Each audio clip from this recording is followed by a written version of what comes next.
আমি ভিডিও করে দেখে যে তাই বলে আমি কোরআন তেলাওয়াত করতে পারবো না, প্লাস আমি তসবিহ তেলাওয়াত করতে পারবো না, এটা ভুল ধারণা। মোবাইল আসাবু তুমি মোবাইল টিপাইতেছো তসবিহ করতেছো, এটা কোন ধরনের নিয়ম বাবু? হ্যাঁ, এরকম তো কারোর দেখি নাই। গাইস দেখেন, এই যে এই মুখোশ দাঁড়িয়ে হলো শয়তান, দেখেন তসবিহ গনে আর হলো মোবাইল টিপাইতেছে, এটা কোন ধরনের নিয়ম? এটা কি ধরনের বেয়াদবি শাহিন? তুমি আমার সাথে বেয়াদবি করতেছো কেন? আপু বেয়াদবি মানুষ কি মোবাইল টিপায় কি আল্লাহর কাজ করে না? এটা কোন ধরনের তোমার তসবিহ? আপু মোবাইল টিপায় কি আল্লাহর কাজ, আল্লাহর ইবাদত করে না মানুষ?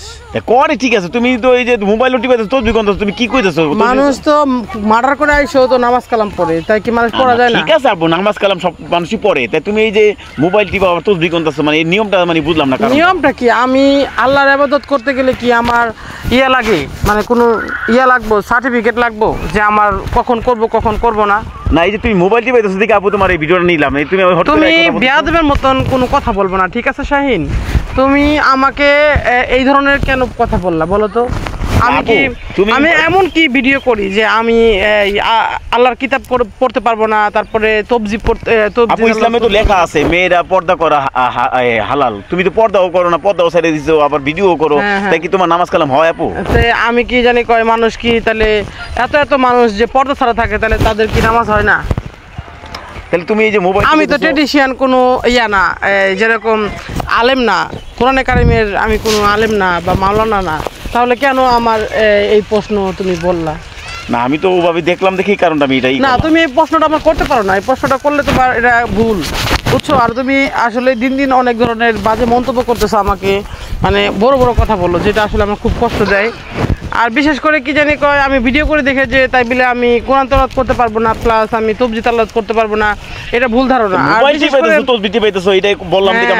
আমি এখানে কি দেখতেছিলাম তুমি জানো?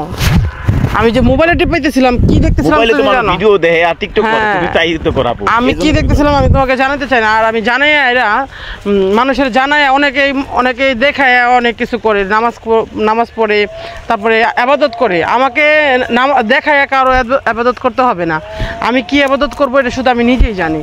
আমার কাউকে দেখায় আমার ইবাদত দেখাবো, তাহলে কি আমি কি ধরনের অন্যায় করলাম তুমি জানো? না, তুমি বেয়াদবের মতো দেখো আমি কি করলাম না করলাম, তুমি না জেনে শুনে একজনের আমল নিয়ে কথা বললা।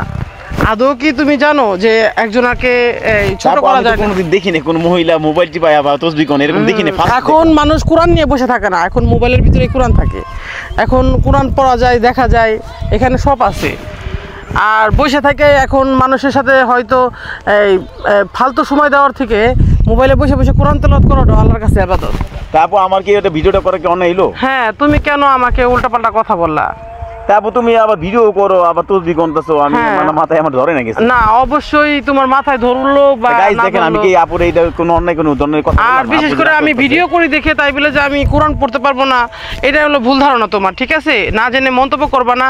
আর আমার ইবাদত মানে আমার ইবাদত, আল্লাহর ইবাদত করার জন্য এই ভিডিও দেখে তো অনেক ভাইরা বাজে মন্তব্য করতে পারে, তুমি এবার কি বলছো? হ্যাঁ, বলুক, অবশ্যই যে বাজে মন্তব্য করবে। গাইস দেখেন, আমার এই ভিডিওটা করে কি অন্যায় হইছে বা কি ভালো হইছে, অবশ্যই লাইক কমেন্ট করে জানিয়ে দিবেন। আর আপু তুমি কি ভিডিওতে কি আমি কোনোদিন কি নামাজ পড়ে যে এত একটা মাস যে রোজা রমজানের দিন গেছে, আমি কি কোনোদিন এক ওয়াক্ত নামাজ পড়ে ভিডিও করে ছাড়ছি? তাহলে আল্লাহর ইবাদত করলে কি সবার সামনে প্রকাশ করতে হবে? আল্লাহর ইবাদত তো সম্পূর্ণ সব সময় নিজের কাছে থাকবে, যেটা কাউকে শেয়ার করা যায় না। যেরকম অনেক কিছুই শেয়ার করা যায়, কিন্তু এটা শেয়ার করা যায় না, ঠিক আছে? তাই বলি কেউ না জেনে মন্তব্য করবেন না। গাইস তাহলে দেখবেন, আমার যদি এই ভিডিওটা অবশ্যই ভুল হয়ে থাকে অবশ্যই কমেন্ট করে জানাবেন, আর আপুর যদি ভুল হয়ে থাকে তা অবশ্যই কমেন্ট করে জানাবেন। আপু তোমার ভিডিও কিন্তু অনেক হাফেজ মারানো কিন্তু দেখে, অবশ্যই সবাই দেখবেন আর অবশ্যই কমেন্ট করে মতামত জানাবেন।